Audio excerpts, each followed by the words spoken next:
네, 글로벌 핫 이슈 이어나가 보도록 하겠습니다. 자, 오늘은 금요일입니다. 월요일 같은 금요일이라서 여러분도 좀 착각하실 수 있는데요. 금요일에는 오늘 이민우 전문가님 모셔보겠습니다. 안녕하세요. 안녕하십니까? 네, 오늘 좀 오랜만에 또 인사드리는데요. 시청자분들께 한 말씀 부탁드립니다. 네, 연휴라서 오늘 뭐 휴일 맞아서 이제 많은 분들 여행 가셨을 수도 있는데 네. 이제 그 쉬시는 동안에 이제 시장이 굉장히 많은 변동성을 보이고 있는 것 같습니다. 네. 오늘도 뭐 좋은 정보 좀 받으셔서 투자에 좀 도움 되셨으면 좋겠습니다. 네, 그렇습니다. 자, 이제 여러 가지 이슈들이 있었는데요. 가장 큰 이슈가 아무래도 FOMC 회의 결과 또 제롬 파월 의장의 이런 발언들이었던 것 같습니다. 자, 이제 그 앞서서 뉴욕 증시 한번 살펴봐야 될 것 같은데요. 네. 저 급등 하루 만에 또 폭락을 하면서 마감을 했습니다. 네, 어떻게 그렇죠. 보셨나요? 그게 이제 그 원래 이제 뭐 공표된 대로 네. 0.5% 정도 빅스텝이라고 뭐 일반적으로 0.25%씩 금리 상승을 했었는데 0.5% 올리게 되면 이제 22년 만에 최고로 올리게 되는 건데 뭐 최악의 경우에는 0.75%까지 올릴 거라고 그런 네. 생각들을 하고 뭐 걱정들을 했었는데 네. FOMC에서는 이제 예상대로 0.25%가 아닌 이제 0.5%를 올려서 네. 시장은 처음에 좀 안도를 했습니다. 네. 그래서 우리 그 휴일이었던 그 이제 휴일을 맞았던 그 수요일 날은 그 주식시장이 3대 지수 모두 급등을 했다가 그리고 나서 어저께 밤에 이제 폭락을 하게 됐죠. 그렇죠. 예, 근데 폭락을 하게 된 이유는 뭐 같은 이유입니다. 0.5%는 시장 기대에 이제 부합하고 연준이 시장을 흔들지 않고 네. 그 시장 완만하게 좀 조정을 하는 측면에서 비둘기적인 그런 스탠스를 좀 취했다 이렇게 봤는데 네.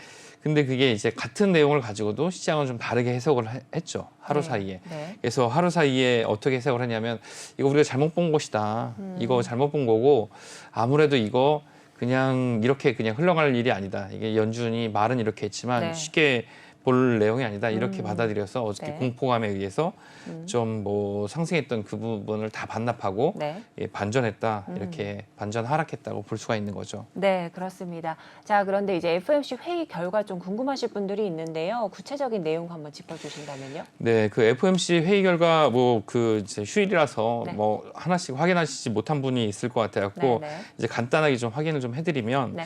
그 내용은 이제 말씀드린 대로 지금 금리를 이제 0.5% 인상을 해서 기준금리를 0.75에서 1%로 올린다는 내용이고요. 네. 이 내용은 2000년 그 5월 이후에 최대 인상폭이 되겠습니다. 네. 이제 22년 만에 올렸으니까 만으로 22년 만에 올렸으니까 굉장히 큰 폭으로 올린 게 되는 거죠. 네.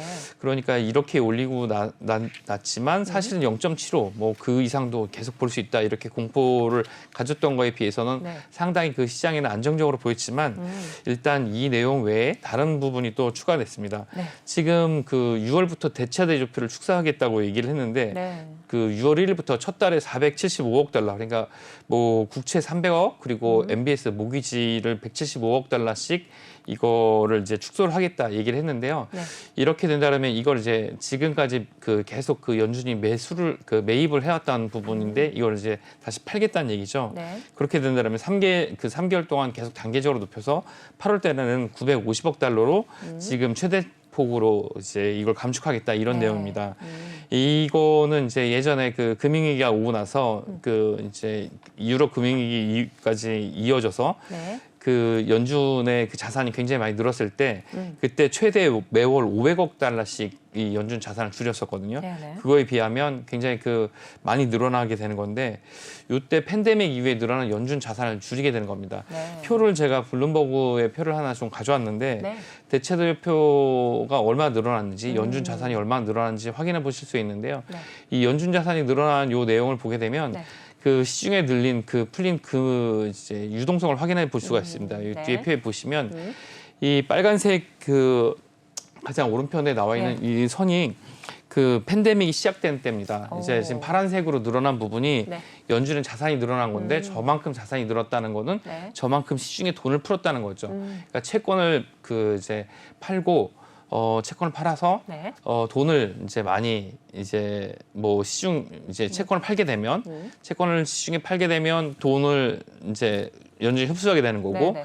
연준이 그 채권을 매입하게 되면 다시 그 시중에 풀리는 거죠. 돈이 풀리게 되는 건데 지금 저거는 그 국채랑 MBS 모기지를 굉장히 많이 사서 연준이 지금까지 그 얼마나 많은 자산이 늘게 됐는지 네. 그리고 또 앞에 보시면 이제 그 넓은 폭으로 파이낸셜 크라이시스라고 돼 있는데 저거는 그 이제 2008년 리먼 네. 브라더스 네. 사건 이후에 그 유럽 금융위기까지 해서 연준이 그 가져왔던 그 이제 적이라고 볼 수 있죠. 그 네. 자산의 증가분이라고 볼 수 있는데 그때보다 얼마나 단기간 내에 자산이 많이 늘었는지를 확인할 수 있는데 네. 이걸 단기간 내에 늘렸기 때문에 그만큼 또 단기간 내에 빨리 축소를 하겠다. 그런 내용을 좀 가지고 있는 겁니다. 네. 그러니까 지금 뭐 어느 때보다 그 연준의 자산을 축소를 시키겠다. 이런 내용인데 이게 그 시장 유동성을 급격하게 마르게 한다는 그런 내용인데 일단 시장은 이 내용보다는 네. 시장의 기준금리를 그냥 0.5%로 인상하겠다는 거에 이제 안도감을 느끼고 불확실성이 해소됐다. 그래서 이제 첫째 날은 굉장히 급등을 했다. 이렇게 볼 수가 있겠습니다. 네, 그렇습니다. 자, 이제 빅스텝을 밟은 거는 22년 만에 연준이 좀 오랜만에 좀 빅스텝을 밟은 상황인데요. 0.5%포인트 인상이 올해 남은 5차례 이제 통화정책회의에서 두어 번 더 있을 것이라는 이런 보도도 있습니다. 자, 하지만 또 금리를 한 번에 0.75%포인트 좀 올리는 건 고려하지 않겠다라고 또 선을 그었던 연준이라서 좀 안도 랠리를 그 5월 4일 수요일에는 조금 펼쳤던 장세였는데요. 전문가님이 말씀해 주신 것처럼 5월 5일에는 연준의 의도를 좀 오해한 게 아닌가라는 이런 판단으로 상승분을 한 번에 반납했던 장세였습니다. 그렇죠. 자, 이러면서 이제 파월 의장의 또 기자회견 내용도 있습니다. 어떤 내용일까요? 기자회견 내용을 어떻게 해석했냐 요걸 네. 가지고 이제 이틀 사이에 이제 많은 차이가 시장에서 있었는데요. 네. 이 기자회견 내용을 보면 다음과 같습니다. 인플레이션 그 기자회견 내용에서 파월 의장이 얘기했던 거는 인플레이션이 너무 높아서 이제 연준은 굉장히 신속하게 움직일 것이다. 어느 때보다 신속하게 움직일 것이다. 네. 이렇게 발언을 했고 네. 또 그 물가 안정성이 지금 물가가 굉장히 높은데 이건 반드시 복원이 될 것이다. 올해 안에 복원이 될 것이다. 네. 이렇게 얘기를 했고 네. 복원할 수 있는 수단과 그런 의지를 그 연준은 좀 가지고 있다. 뭐 이렇게 얘기를 했어요. 네.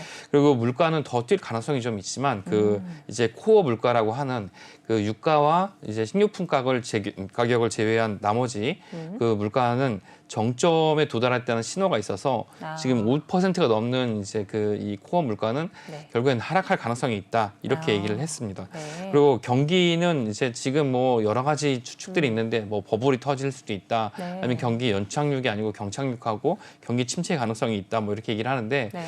완만한 경기 하강 뭐 이렇게 보면 이제 그걸 연착륙이라고 하는데 네. 연착륙 가능성이 충분하고 경기 하강은 아직 뭐 그 언급하기에는 굉장히 멀리 있는 멀리 얘기다. 있다. 예, 네. 이런 얘기를 했습니다. 네. 그리고 뭐 앞으로 금리 인상에 대한 질문을 받았을 때 향후에 빅스텝을 한 두어 번 정도, 두 번에서 세 번 사이 정도를 할 수 있다. 50bp 정도 인상할 수 있다고 얘기를 했는데 네. 그러면서 그 75bp 올리는 0.75%라고 하는 그 네. 자이언트 스텝 네. 굉장히 크게 올리는 금리 인상은 고려하지 않고 있다. 이렇게 얘기를 했습니다.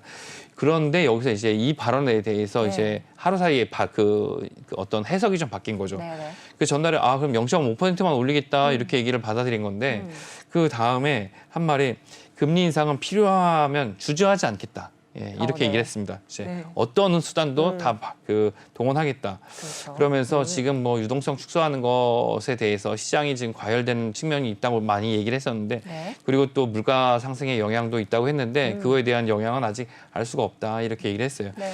근데 그 이제 두 번 정도 0.5% 올리겠다 하는 이 파월 의장의 얘기를 그러면 0.5% 두 번 정도 남았겠구나 이렇게 생각을 했다가 그 나머지 이야기 뭐 보통 이렇게 이제 그 힘 있는 권력을 가진 영향력이 큰 자리에 있는 분들은 뚜렷하게 말언을 하지 않고 여러 가지 해석을 할 수 있는 그런 그 발언을 하시지 않습니까? 네. 근데 75번 OBP 인상은 고려하고 있지 않다 이렇게 얘기를 했지만 필요하면 언제든지 금리 인상은 그렇죠. 할 수 있다 이렇게 얘기를 했으니까 그러면 되게 애매하게 말을 해서. 예 네. 하루 지나고 나니까 0.5% 올렸는데 2번 정도 0.5% 올린다는 얘기인가? 근데 지금 그 주변 상황으로 봐서는 물가 인상이 더 된다면 얼마든지 더 올릴 수 있겠다 이렇게 받아들인 거죠. 그러면 다시 불확실성이 또 다시 일어났다고 봐도 되는 거네요. 그렇죠. 그런 거에 대한 공포감이 없어지지 않은 거죠. 그렇다 그렇습니다. 보니까 이제 네. 공포감 때문에 시장은 굉장히 많이 불확실한 상황, 말씀하신 불확실하는 상황을 예상을 하고 그 공포감으로 그 매도를 하는 그런 현상이 좀 나타나서 그래서 굉장히 급락하는 그런 모습을 보였고 뭐 지금 여기 나온 것처럼 그 이제 3대 지수 모두 일제히 이제 하락했는데 예. 큰 폭입니다. 예, 굉장히 큰 네. 폭이죠. 네. 뭐 웬만한 종목들 하나 하락하는 것만큼 하락을 했는데 그렇죠. 예, 이것도 그 이제 시장 막판 가서 약간 들어 올려줘 갖고 저 정도를 기록한 것이기 네. 때문에 이게 뭐 지금의 현재 이런 그 모습은 당분간 예, 단기적으로는 좀 더 보일 것으로 좀 생각이 좀 됩니다. 네. 근데 요 그 이제 의견을 두고 네. 이 FOMC랑 그 이 연준 그 파월 의장의 얘기를 두고 네. 그 월가 투자은행에서 한 얘기들이 있어요. 이런 걸 두고 뭐 약간 그 모호하게 얘기를 했지만 그 투자은행 한 세 군데의 얘기를 네. 확 빌어보면 골드만삭스에서는 네. 뭐 그 6월, 7월 달에 50pp 인상을 할 것이다. 그렇게 되면 두어 번 남았다는 얘기는 그렇죠. 이제 연준에 했던 얘기는 이제 맞게 되는 거고 그리고 또 9월 달까지 올릴 것이다. 그렇게 얘기를 했으면 사실 두어 번 이상 올릴 수 있다라는 얘기를 하게 되는 거고요. 이 금리 인상 가능성이 더 높다는 얘기는 물가가 뭐 잡힐 것이라는 이 연준의 예상은 맞지 않을 수 있다. 이렇게 네. 얘기를 하는 거고 시티은행에서는 뭐라고 얘기를 했냐면 4번 정도의 그 0.5포인트 인상은 가능할 것이라고 보고 있고 이게 이제 역사상 어느 때보다도 그 더 빠른 긴축이 시작될 것이다. 그러니까 금리 인상도 4번 이상 더 할 것이고 그리고 대차세 대표 축소도 아주 빠르게 할 것이기 때문에 네. 굉장히 빠른 긴축이 시작될 것이니까 조심해야 된다. 뭐 이런 네. 얘기를 했어요. 그러니까 연준이 했던 얘기는 좀 조심스럽게 얘기를 했는데 이 은행들은 굉장히 좀 과격하게 얘기를 한 거죠. 그렇죠. 그리고 JP 모건의 그 제이미 다이먼 회장 같은 경우는 네. 뭐 지금 이런 거 그 연준의 재정 정책 같은 경우가 시장에 미치는 영향보다 사실 더 큰 영향은 그 전쟁이라고 얘기를 했어요. 전쟁이 그 미치는 가장 큰 영향은 어떤 거냐면 지금 그 이제 전쟁 때문에 유가가 상승하고 또 가스 공급 때문에 그 가스 공급이 원활하지 않기 때문에 그것 때문에 가스 가격이 올라가기 때문에 유럽의 그 경기 성장은 후퇴할 가능성이 되게 크고 그리고 그런 영향으로 인해서 이 경기가 연착륙하지 않고 경착륙할 것이다. 경기 침체의 가능성이 상당히 높다. 그래서 지금 이제 경기 침체 가능성도 좀 있는 편이고 연준의 얘기를 대체로 투자은행 같은 곳에서는 그렇게 긍정적으로 보고 있지는 않는 편입니다. 그러니까 이제 시장 심리가 그렇게 뭐 안정적이라고 볼 수는 없는 거죠. 그러니까 그렇습니다. 작은 요인에도 언제든지 불확실해질 수 있는 그런 상황이라고 볼 수 있는 거죠. 그렇습니다. 이제 파월 의장의 발언으로 불확실성이 좀 해소됐다라고 이렇게 판단을 게 불과 하루 전이었는데요. 또 하루가 지나고 나니까 다시 또 다른 공포감이 좀 조성이 되면서 불확실성이 다시 제기가 된 그런 시장이었습니다. 자, 그래서 말씀해 주신 것처럼 여러 투자 은행들이 현재는 좀 긍정적인 시선보다는 아직도 우려 섞인 이런 의견을 내고 있는 상황이니까 여러분들도 조금 예의주시 하셔야 될 것 같습니다.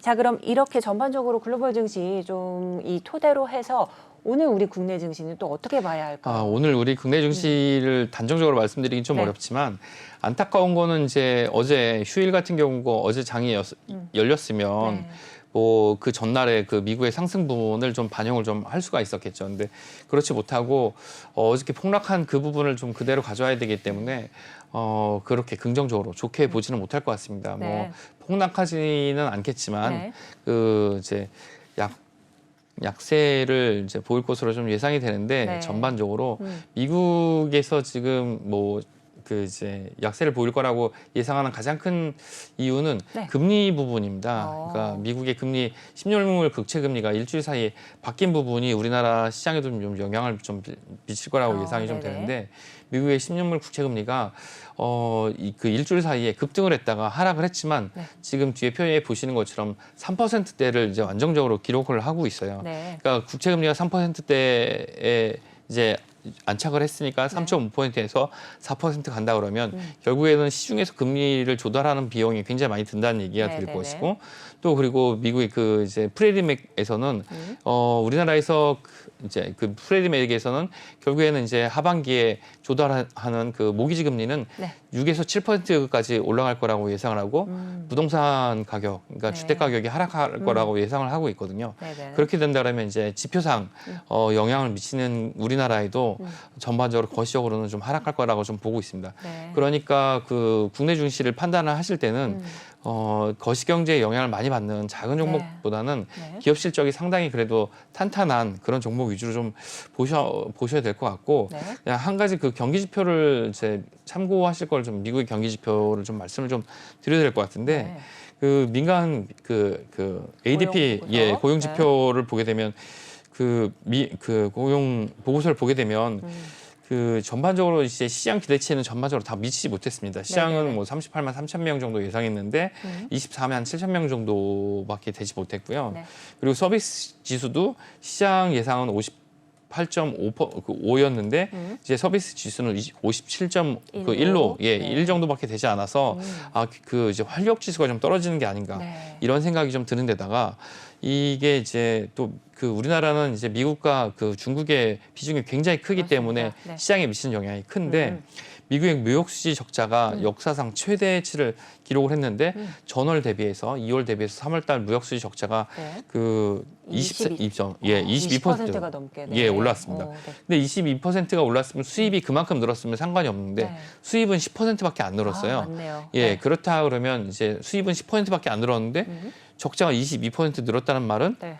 이제 물가가 상당히 많이 수입하는 물건의 물가가 올랐다는 말이 그렇죠. 되겠죠. 네네. 그러니까 이제 수출을 하는 입장에서 우리나라에서 수출하는 입장에서도 수출 실적이 계속 좋아질 수 있을까 이걸 기대하는 거는 약간 좀 퀘스천이라고 할 수가 있겠습니다. 맞습니다. 그래서 네. 지금 우리나라의 수출기업, 대기업의 수출 실적이 좋았지만 이것이 과연 계속 좋을까? 이거에 대해서는 어떤 분별력을 좀 가지고 접근을 좀 하셔야 될 필요가 있다고 좀 보이십니다. 네, 그렇습니다. 이제 미국의 경기 지표 영향을 아무래도 우리나라가 받고 있기 때문에 지금 짚어주셨던 내용들도 찬찬히 다 훑어보셔야 될 것 같고요. 또 미국뿐만 아니라 중국에도 영향을 받는 우리 증시인데요. 중국에서는 또 어떤 이야기들이 좀 있을까요? 예, 중국 이제 말씀하신 대로 중국의 이야기가 좀 중요한 편인데 네. 중국 같은 경우는 이제 중국의 락다운이 우리나라 경기에 상당히 영향을 많이 미치지 않습니까? 맞습니다. 특히 이제 중국의 그 중국 전체 GDP에 대부분의 영향을 미치는 이제 그 5대 그 큰 도시 중에 뭐 선전, 상하이, 네. 베이징 같은 경우는 우리나라랑 아주 밀접하게 영향을 미치게 되는데 네. 그 상하이는 락다운돼서 지금 뭐 그 락다운의 기간이 언제까지 늘어날지 모르는 상황인데 네. 베이징은 완전한 락다운을 하지 않았지만 네. 지금 어떤 이동 제한에 대한 조치가 늘어나고 있어요. 네, 추가로 계속. 예, 네. 그렇죠. 추가 제한 조치가 늘어나고 있는데 네. 지하철역이 일부 구간 이제 폐쇄가 되고, 됐고. 예, 버스 노선도 일부 구간은 이제 다니지 않고, 네. 예, 그렇게 된다면 이제 이 경제라는 건 사람이 돌아다녀야 이제 그렇죠. 활기를 띠게 되잖아요. 네. 그러니까 사람이 돌아다니지 않으니까 그러니까요. 영향을 그 받게 되겠죠. 그리고 또 일부 지역은 강제로 직장인들이 재택근무를 재택근무. 예, 하라고 명령을 내려서 네. 그렇게 된다 그러면 상업지구 같은 경우는 사실 이제 뭐 장사를 하지 못하게 그렇죠. 되니까 그 활력이 상당히 떨어지게 되겠죠. 떨어지고 코로나19가 심각했던 상황, 우리나라도 그런 상황이 있었잖아요. 예, 예, 그렇죠. 그 시절로 다시 복귀를 하는 느낌이네요. 예, 그렇습니다. 네. 그러니까 뭐 외부에서 이제 음식점 장사도 못 하게 되고 네. 학생들 학교로 등교도 못 하게 등교도 되고 안 하고. 네. 예, 그런 영향이 있다 보니까 아무래도 그 우리나라에도 이제 바로 직접적인 영향을 미치지 못하겠지만 이제 시차를 두고 우리나라에도 그렇죠. 영향이 있을 거라고 좀 보여집니다. 맞습니다. 자, 이렇게 해서 미국과 중국의 이런 경기들 흐름들도 우리나라 시장에 좀 영향을 미치기 때문에 아무래도 또 계속해서 지켜봐야 될 부분인데요. 자, 이제 이렇게 우리 시장에 좀 영향을 미치는 미국 지표나 뭐 이런 또 아니면 금리 인상 이런 카드 같은 경우도 우리나라의 같은 경우에 이렇게 미국이 긴축 시계를 조금 더 이제 빨리 하려고 하는 가운데 우리 경제에도 좀 영향을 미치고 있을 것 같습니다. 자, 근데 미국이 금리를 올리면 왜 우리도 금리를 올려야 되는지 그게 궁금하신 시청자분들도 계실 것 같거든요. 네. 네. 이제 가장 중요한 거는 이제 세계의 기축 통화, 그러니까 네. 세계의 중심이 되는 통화, 거래 통화의 기준은 이제 미국의 그 달러랑 달러. 예, 그리고 두 번째는 유로화라고 볼 수가 네, 있겠습니다. 네. 근데 우리나라는 전 세계 그 금융시장에서 차지하는 비중이 1%가 안 되는 이제 그 어떻게 보면 이제 비중이 낮은 통화라고 할 수가 있죠. 경제 네. 규모는 세계 10위에 해당하지만 결국 이 통화를 어떤 통화를 쓰냐에 따라서 달라지게 됩니다. 네, 네. 미국의 그 금리가 높아진다는 것은 금리가 높아진다는 것은 그 화폐의 통화 가치가 올라간다는 뜻이잖아요. 뜻이죠. 네. 달러를 가지고 있으면 달러에 붙는 금리가 올라가니까 이자가 많이 발생하고 네. 결국엔 달러의 가치가 올라가게 되는 건데 달러의 가치가 올라가게 되니까 아무래도 안전하고 가치가 올라가는 통화로 세계 자본이 움직이게 됩니다. 쏠림 현상이 그쪽으로. 그렇죠. 네. 그렇다 한다고 보면 우리나라의 이 증시랑 비교했을 때 원화 대비해서 달러 가격이 인상된다 그러면 올라간다 그러면 네. 국내 증시를 팔고 이제 미국 쪽으로 가겠죠. 가는 네. 게 이제 어떻게 보면 당연한 게 되겠죠. 그러니까 전 세계적으로 증시의 전반적인 약세가 네. 이제 될 수밖에 없고 또 하나 그 반대로 이제 달러의 가격이 올라가게 된다면 결제 통화가 달라기 때문에 네, 네. 특히 이제 에너지 수입이 절대적인 우리나라 같은 경우는 이제 에너지 수입 가격이 올라가게 됩니다. 네. 에너지 수입 가격이 올라가게 된다면 원재재 가격이 올라가게 되니까 네. 제조 원가가 올라가게 되고 네. 물가도 올라가게 되는 거죠. 그렇게 된다면 경기가 이제 좋아지기를 이제 기대하기 좀 어렵고 물가가 올라가게 되니까 제조 원가도 올라가고 수출하는 비용 부담도 생기고 네. 이렇게 좀 볼 수가 있는 거죠. 네. 그렇게 보다 보면 금리 인상이 전반적으로 시장에는 좋지가 않다 이렇게 볼 수가 있는데 네. 우리나라가 뭐 이제 80년대 개발도상국일 경우에는 네. 금리를 뭐 10% 이상 해도 경제 성장률이 너무 높았기 때문에 상관이 없겠지만 네. 지금 잠재 경제 성장률이 3%대에 머물고 있는 우리나라가 경제 성장률 2% 정도 2%에서 네. 2.5에서 3% 사이를 예상하고 있으니까 지금 그 미국의 금리 인상의 속도가 빨라지고 있는 거는 그 결과적으로는 우리나라 증시랑 실물 경기에 상당히 악영향을 미친다고 볼 수가 있겠죠. 네. 예, 그 속도가 좀 가장 큰 문제라고 좀 볼 수가 있겠습니다. 네. 다만 이제 이제 아직 그 안심할 수 있는 부분이 기업이 그동안 벌어놓은 이제 잉여금, 그러니까 네. 기업이 가지고 있는 현금과 이제 국민들이 가지고 있는 자산 비중이 예전과 다르게 상당히 커진 부분이 있어요. 네. 그래서 지금 락다운 우리나라도 이제 뭐 마스크 벗고 뭐 위드 코로나로 전환되면 그 민간 소비 부분에서 쓰게 되는 그런 비용이 굉장히 커지기 때문에 그 부분에서 발생되는 내수 부분의 경기는 이 코로나 기간보다는 좋아질 거라는 기대를 할 수가 있고 네. 그 산업에 있는 기업들의 실적은 개선이 될 거라고 기대를 좀 해볼 수가 있겠습니다. 네, 그러면 이제 주식 투자 관점에서 봤을 때 이제 외국인의 돈을 붙잡아 두려면 우리나라 금리가 좀 더 높은 게 더 유리하다는 말씀이신가요? 그렇죠. 이게 어떤 평형이 좀 맞아줘야 예 되는 거고요. 그리고 네. 또 이게 금리가 뭐 그 비슷한 상황이 된다면 네. 뭐 터키가 지금 이 완전히 반대로 하고 있는데 물가가 올라가는데 금리를 낮추고 있어갖고 네. 터키 통화가 절반 이하로 내려가고 있거든요. 네. 예, 뭐 문앵커님께서도 뭐 기회가 되신다 그러면 네. 지금 터키 여행 가격이 엄청 저렴하고 하니까 네, 이번 여름 휴가 때 터키 좀 다녀오시거나 네. 가셔서 그쪽에 투자도 알아보시거나 어. 명품도 터키 통화로 말고 이제 달러로 가서 사시면 네네. 이제 현지 여기 우리나라에서 사는 것보다는 굉장히 저렴하게 사실 수가 있거든요. 그렇겠네요. 예, 그런 뭐 차이가 좀 있는 거죠. 네. 네, 그렇습니다. 자, 하지만 우리 경기 상황이 여전히 어렵다 보니까 금리 인상 좀 올릴 거에 조금 좀 민감하시고 공포감을 느끼시는 이런 시청자분들 계실 텐데요. 그런 분들 위해서 오늘 지금 개장까지 얼마 남지 않았는데 한 말씀 부탁드립니다. 네, 지금 뭐 변동성 그리고 불확실성은 당분간 사라지진 않을 것 같습니다. 근데 이제 그 미국 연준의 어떤 방향성은 거의 대체로 나온 것 같습니다. 이제 0.5%씩 뭐 두세 차례 올린다고 하는데 사실 4번 이상은 올릴 가능성이 상당히 좀 큰데 네. 사실 투자의 관점에서 길게 보게 되면 뭐 5년, 10년 이렇게 보게 된다 그러면 네. 뭐 문앵커님 10년 뒤에는 이제 10년 뒤가 되면 이제 뭐 30대 되시는 거잖아요. 네. 예, 그 정도 되시면 이제 아 그때 영앤리치로 접어든다 그러면 우리 뭐 지금 금리가 변동되고 그리고 막 그 뭐 시장의 변동성은 사실 기회에 있다 이렇게 얘기하실 수 있으니까 네. 지금의 변동성이 너무 공포감을 갖지 마시고 좋은 네. 기업을 찾는 데 더 노력하셨으면 좋겠고요. 네. 아까 말씀드린 대로 지금 락다운이 해제되고 시장이 시장이 변화하는 거 지금 뭐 그러니까 뭐 전반적으로 수출 기업의 실적은 어려울 수 있지만 소비 시장 내에서의 어떤 실적 개선은 좀 있을 수가 있으니까 그런 부분 뭐 리오프닝과 관련된 부분에 대한 어떤 그 실적과 관련된 부분에 대한 신경 좀 쓰셨으면 좋겠고요.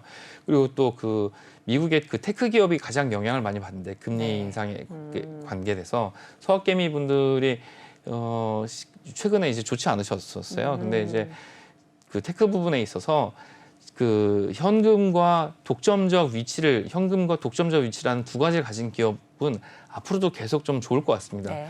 뭐 그런 기업들은 장기적으로 보셨을 때 계속 가져가셔도 사실 괜찮은데 다음에 제가 그 출연했을 때는 팡해 시대는 가고 있다. 예, 대신 뭐 팡해 시대는 가고 예, 그 마타의 시대가 오고 있다. 뭐 이런 얘기가 있습니다. 예, 마타의 시대가 오고 있는데 마타의 시대가 온다고 했을 때 뭐 팡해 시대가 뭐 얼마나 길었습니까? 네. 그래봐야 뭐 6, 7년인데 그쵸. 마타는 왜 마타가 이제 선정이 됐는지 네. 그에 대해서 좀 말씀을 좀 드리고요. 네. 그리고 그 지금 이렇게 전환이 되게 되면 뭐가 더 유리한지 그런 거에 대해서 좀 집중적으로 말씀드리는 그런 시간을 갖도록 하겠습니다. 만약에 변동성이 별로 없고 네. 이렇게 폭등과 폭락을 하지 않게 되면 네. 그 부분에 대해서 시장을 좀 어떤 부분에서 좀 보셔야 되는지 그거에 대해서 좀 말씀드리도록 하겠습니다. 네, 그렇습니다. 현재 변동성에 너무 공포감만 느끼지 마시고요. 이제 실적이 좋은 기업들 위주로 투자처를 좀 찾아보시라는 말씀도 해주셨습니다. 그러면서 다음 주 예고도 살짝 해주셨는데요. 많은 기대해 보겠습니다.